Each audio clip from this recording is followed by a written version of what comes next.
ये साल 2012 की बात है। गांव में रंजिश चल रही थी और रंजिश के चलते एक व्यक्ति की हत्या कर दी जाती है। परिवार के लोग अभी इस हत्या से उभरे भी नहीं थे कि इस व्यक्ति के जो बेटा है उसके भी गांव के लोग मार डालते हैं। वो व्यक्ति मर जाता है, उसका बेटा भी मारा जाता है। अब इस बेटे की जो विधवा बहू थी वो अपने बच्चों को लेकर बहुत ज़्यादा परेशान हो जाती है, क्योंकि उसका पति, उसके ससुर मर जाते हैं, उसके 2 बेटे होते हैं। उनके बेटों के साथ कोई ऐसी वारदात ना हो, इसलिए उस महिला ने हमेशा के लिए अपना गांव छोड़कर शहर जाने का फ़ैसला कर लिया। वो शहर जाती है, नौकरी करती है, बच्चों को पढ़ाती है, हर तरह की सुख सुविधाएं दे रही थी ताकि उसके बच्चे पढ़ लिख कर कामयाब इंसान बन सकें। लेकिन वक्त बीतता है और वक्त बीतने के बाद उसके एक बेटे के साथ एक ऐसी वारदात हो जाती है उस महिला ने कभी सोचा नहीं था, और उसकी दुनिया पूरी तरह से उजड़ कर रह जाती है। आज की कहानी जो मैं आपको सुनाने जा रहा हूँ, इस कहानी को खासकर उन लोगों को ज़रूर सुनना चाहिए जिनके बेटे और बेटियां हैं, जिनके बेटे और बेटियां छोटी छोटी बातों पर तुनक मजाजी करके गलत रास्ते की ओर चले जाते हैं और अपनी ज़िंदगी को वो एक ऐसी जगह ले जाने की कोशिश करते हैं जहां से ज़िंदगी बिल्कुल पूरी तरह से ख़राब हो सकती है, बिगड़ सकती है। आदाब, नमस्कार, सत श्री अकाल। मैं उस्मान सैफ़ी। आज की जो सच्ची घटना मैं आपको सुनाने जा रहा हूँ, सच्ची घटना है उत्तर प्रदेश का एक ज़िला है आगरा, और इसी का एक थाना लगता है सिकंदरा थाना क्षेत्र का शास्त्रीपुरम के ए ब्लॉक में एक जगह है भावना एरोमा। दरअसल यहाँ के रहने वाले जूता कारोबारी जिनका नाम होता है उदित बजाज, उनकी पत्नी होती हैं अंजलि बजाज। ये दोनों बहुत ही खुशहाल परिवार है, लेकिन उनकी एक बेटी है। बेटी 11वीं क्लास में पढ़ रही है। ऐसी कौन सी सुख सुविधाएं थीं जो इस बेटी को नहीं दी जाती थीं। बेटी को एक अच्छे स्कूल में पढ़ाया जा रहा था, लिखाया जा रहा था। कोशिश ये थी कि ये बच्ची भी बड़ी होकर एक बड़ी बिजनेसमैन बने, बड़ी कामयाब इंसान बने। बच्ची जब स्कूल जाती थी तो एक दिन रास्ते में उसे एक ऐसे लड़के से मुलाकात हो जाती है। उस लड़के से मुलाकात होने के बाद उसने कभी नहीं सोचा था कि ये लड़का उसको सोशल मीडिया पर अचानक ही मिल जाएगा। जैसे ही वो लड़का सोशल मीडिया पर मिलता है, इन दोनों की बातचीत होती है। सोशल मीडिया पर उसने एक फ्रेंड रिक्वेस्ट भेजी थी जिसका नाम था प्रखर गुप्ता, जो कि 12वीं पास होता है। लड़की उससे पूछती है कि तुम मुझे कैसे जानते हो। तब उसने कहा कि मैं तुम्हें जानता हूँ, तुम इतने बड़े बाप की बेटी हो, तुम फला जगह रहती हो, तुम इस स्कूल में पढ़ती हो। जब लड़का उसके बारे में छोटी छोटी जानकारी दे रहा था तो लड़की बहुत ज़्यादा खुश हो रही थी। माँ और बाप दोनों अपने अपने कामों में इतनी ज़्यादा बिजी रहते थे कि अपनी बेटी पर पूरी तरह से ध्यान नहीं दे पा रहे थे। तब लड़की का ध्यान अक्सर सोशल मीडिया में लगता था। महीने 1.5 महीने तक ये दोनों एक दूसरे से, लड़का और लड़की, आपस में बात कर रहे थे। बातचीत करते करते कब दोस्ती बहुत गहरी हो जाती है, वो प्यार में बदल जाती है, पता ही नहीं चलता।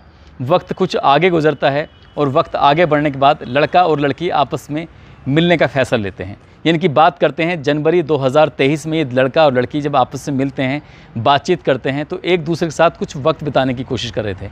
वक्त कुछ आगे बढ़ता है और वक्त आगे बढ़ने के बाद मार्च 2023 में अचानक ही ये लड़की अपने घर से गायब हो जाती है। और लड़की जैसे ही घर से गायब होती है तो उसकी माँ, उसके पापा इतने ज़्यादा चिंतित हो जाते हैं, परेशान हो जाते हैं कि अपनी बेटी को ढूंढने के लिए वो हर संभव कोशिश कर रहे थे, लेकिन बेटी मिल नहीं पा रही थी। तभी वो सिकंदरा थाने में जाते हैं और जाकर कहते हैं कि उनकी बेटी घर से निकली है लेकिन आई नहीं है, हम बहुत ज़्यादा परेशान हैं, कहीं ऐसा ना हो उनकी बेटी का किसने किडनैप तो नहीं कर लिया है। पुलिस इससे पहले कि जाँच पड़ताल करती, घर से फ़ोन आता है कि पापा मम्मी तुम कहाँ पर हो।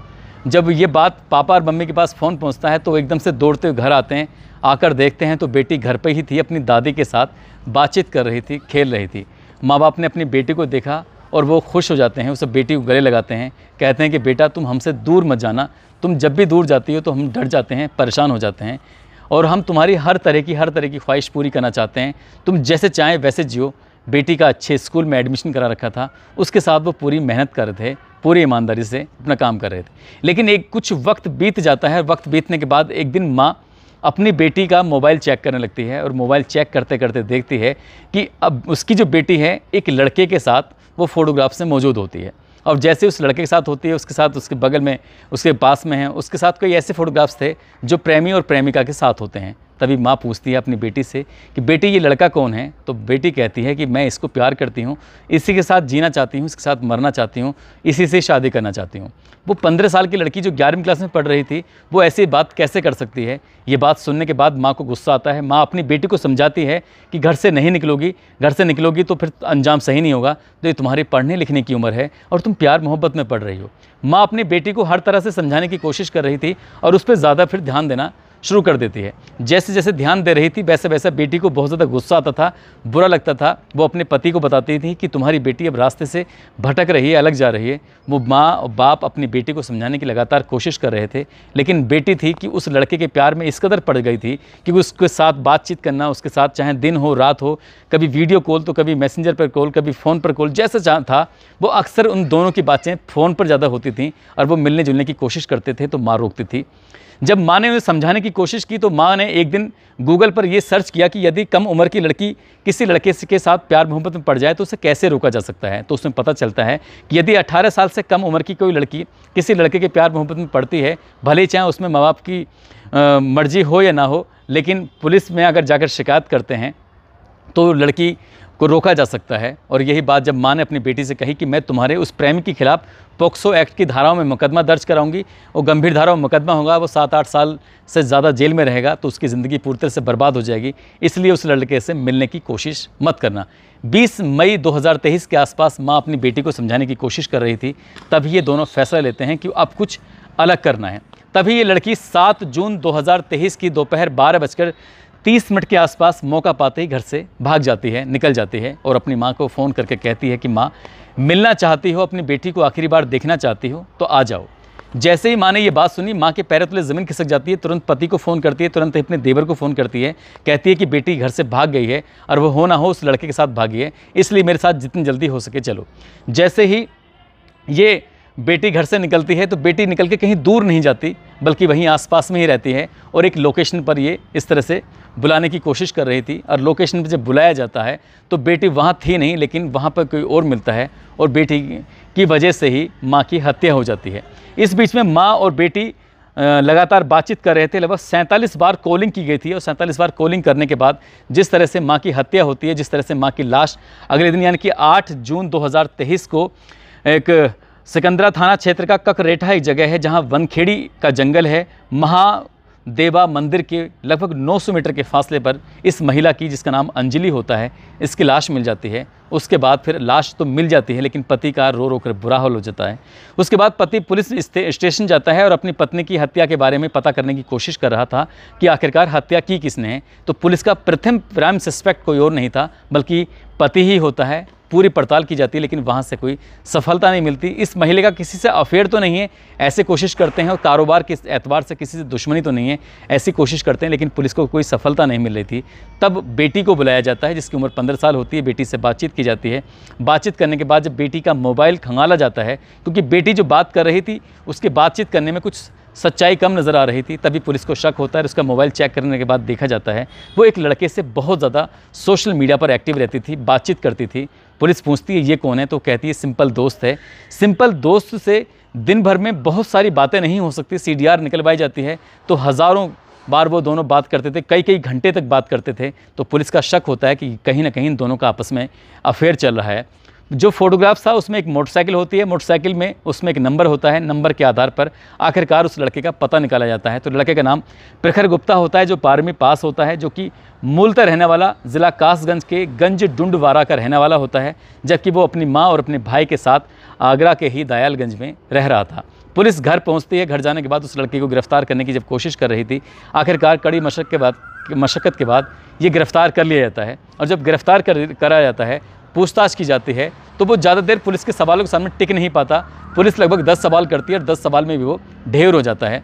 पुलिस उससे जब सख्ती से पूछताछ कर रही थी तब उसने बताया कि वो उस लड़की से प्यार करता था, उस लड़की के साथ जीना मरना चाहता था, लेकिन उसकी माँ थी उसे मिलने नहीं देती थी, उससे बातचीत नहीं करने देती थी। इसीलिए उसने फैसला किया कि वो अब उस महिला को हमेशा के लिए रास्ते से हटाएगा, क्योंकि उसकी माँ ने उसको जेल भेजने का जो फैसला कर लिया था। ये महिला इतना ज़्यादा उसकी रोकथाम करती थी, इसलिए प्रखर गुप्ता ने अपने लगभग 20 दिन पहले ये प्लान बनाया। अपने गांव जाता है, गांव में एक लड़के से दोस्ती थी, शीलू से, उससे बातचीत करता है, कहता है कि एक को सबक सिखाना है। कह के तो ये लेके आया था कि लड़के को सबक सिखाना है, लेकिन वो जब शहर आता है, सिकंदरा थाना क्षेत्र में आता है, तब वो अपनी प्रेमिका से कहता है कि तुम्हें घर से निकलना है, लेकिन घर से ज़्यादा दूर नहीं जाना, घर के आसपास रहना है। उसके इंस्टाग्राम, उसके व्हाट्सअप, उसकी जो सोशल मीडिया के अकाउंट्स थे, जितने उसके लड़की के मोबाइल में खुल रहे थे, वो सारे एक्सेस उसने अपने पास ले लिए थे। अब लड़की अपनी माँ से बातचीत कर रही थी, लोकेशन भेज रही थी, जैसे जैसे बात कर रही थी इसको सब कुछ पता चल रहा था, चैटिंग कर रही थी। चैटिंग करते करते अब लड़की माँ से भी कांटेक्ट में थी और अपने प्रेमी से भी कांटेक्ट में थी, और प्रेमी ने धोखा देकर उसकी माँ को बनखेड़ी के जंगल में बुला लिया। वहाँ जब बातचीत करने की कोशिश कर रहे थे, तभी मौका पाते ही ये लड़का इसकी अपनी प्रेमिका की माँ को चाकुओं से गोदकर उसकी हत्या कर देता है, और साथ देता है उसका दोस्त शीलू। वो महिला तड़प तड़प कर दम तोड़ देती है, वो रहम की भीख मांग रही थी, लेकिन प्रखर गुप्ता ने फैसला कर लिया था कि वो आज किसी भी कीमत पर उसको छोड़ेगा नहीं, क्योंकि वो उसकी प्रेमिका से मिलने जो नहीं दे रही थी। जब ये बात पुलिस इस घटनाक्रम का खुलासा करती है तो पुलिस की टीम जाती है इस लड़के के घर पर। इस लड़के की माँ होती है, उसको बुलाकर थाने लाया जाता है। जब माँ सुनती है कि उसके बेटे ने हत्या कर दी है तो उसके पैरों तले ज़मीन खिसक जाती है। दरअसल माँ ये बताती है कि जिस गांव के रहने वाले थे, उस गांव में इसके दादा की रंजिश चल रही थी, इसके पिता की रंजिश चल रही थी। रंजिश में ही इसके पिता का, इसकी दादा की हत्या कर दी जाती है। वो गांव से शहर आई थी कुछ अपने बच्चों को अच्छी एजुकेशन देने के लिए, अच्छी शिक्षा देने के लिए, ताकि उन्हें पढ़ा लिखा कर कामयाब इंसान बना सके। उसे नहीं पता था कि 1 साल से उसका लड़का गलत रास्ते पर है। उसका लड़का पढ़ने में बेहद होशियार होता है। उसने डिमांड की थी कि मुझे अच्छी बाइक चाहिए। उसने कर्ज कर कर 2.25 लाख रुपए की एक बाइक दिलवाई थी। उसके बेटे ने जिद की थी कि उसको एक महंगा मोबाइल चाहिए। तो क्योंकि वो पढ़ने लिखने में होशियार था, तो उसे लगता था कि वो अपने बेटे को ये सब सुख सुविधाएं देगी तो उसका बेटा भी सही रास्ते पर चलता रहेगा। लेकिन इसी बीच में इस लड़के ने इस लड़की से दोस्ती करने के लिए झूठ का सहारा लिया। उसने बताया कि वो 12वीं पास है और DU में रहकर ग्रेजुएशन की पढ़ाई कर रहा है, और तुम भी दिल्ली में आओगी, एक अच्छी ज़िंदगी जिएंगे, हम दोनों साथ रहेंगे, साथ मरेंगे। इस तरह की बातें लड़की को उसने बहुत सारे सपने दिखाए, और कम उम्र की लड़की को अपने प्रेम जाल में फंसाकर उसकी माँ की हत्या कराई, अपनी प्रेमिका को साथ में लेकर। लेकिन पुलिस के सवालों के सामने 24 घंटे भी नहीं टिक पाए, और 11 जून 2023 को इस घटनाक्रम का जब खुलासा किया गया था, यही खबर जब अखबारों के माध्यम से लोगों को पता चलती है कि एक कारोबारी की पत्नी की हत्या करवाने में किसी और का नहीं बल्कि सगी बेटी का हाथ है। वो सगी बेटी जो बिल्कुल इकलौती होती है, वो सगी बेटी जो छोटी है लेकिन वो अपने उम्र से कहीं ज़्यादा लड़के की उम्र में प्यार में पड़ जाती है। बताया जाता कि दोनों के आपस में संबंध बन रहे थे, दोनों एक दूसरे के प्यार में इस कदर थे कि दोनों एक दूसरे के बिना रह नहीं पा रहे थे। पुलिस ने इस मामले में जो ये लड़की है उसको भी गिरफ्तार किया है, उसके प्रेमी को गिरफ्तार किया है, प्रेमी का साथ देने वाले उसके दोस्त को भी गिरफ्तार किया है। गिरफ्तार करने के बाद दोनों आरोपी, क्योंकि बालिग होते हैं, इनको जेल भेज दिया जाता है, और जो लड़की होती है उसको गिरफ्तार करने के बाद उसको बाल सुधार गृह में भेजा गया है। इस घटना से न केवल जो पति है उसकी ज़िंदगी पूरी तरह से बर्बाद हो चुकी है, बेटी उसके हाथ से निकल चुकी है, पत्नी उसकी मर चुकी है। जो विधवा औरत थी, जिन बच्चों के सहारे से उसने गांव छोड़कर शहर आई थी, उसका एक बेटा पूरी तरह से बर्बाद हो चुका है। वो नहीं जानती थी कि उसका बेटा इतना शातिर निकलेगा, इतने शातिर तरीके से कत्ल को अंजाम देगा, और उसकी वजह से पहले उसका पति, उसका ससुर मर चुका था, बेटा अब जेल जा चुका है, तो अब कहीं ना कहीं उसकी भी ज़िंदगी पूरी तरह से बर्बाद हो चुकी है।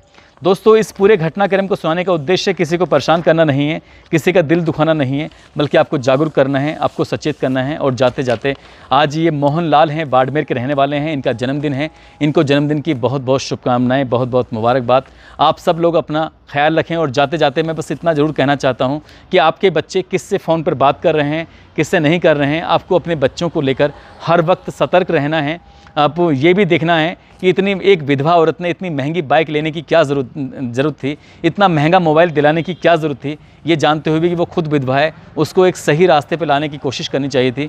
लड़के ने उस करोड़पति बाप की बेटी को अपने कब्ज़े में लेकर उसकी ज़मीन पर कब्ज़ा करना चाहता था, उसकी सारी संपत्ति पर अपना अधिकार जमाना चाहता था। इसलिए उसने करोड़पति बेटी को एक प्लान के तहत उसको जाल में फंसाया और उसके साथ ये सब करने की उसने प्लानिंग की थी। लेकिन उसका प्लान कभी कामयाब नहीं हो सका, कभी पूरा नहीं हो सका।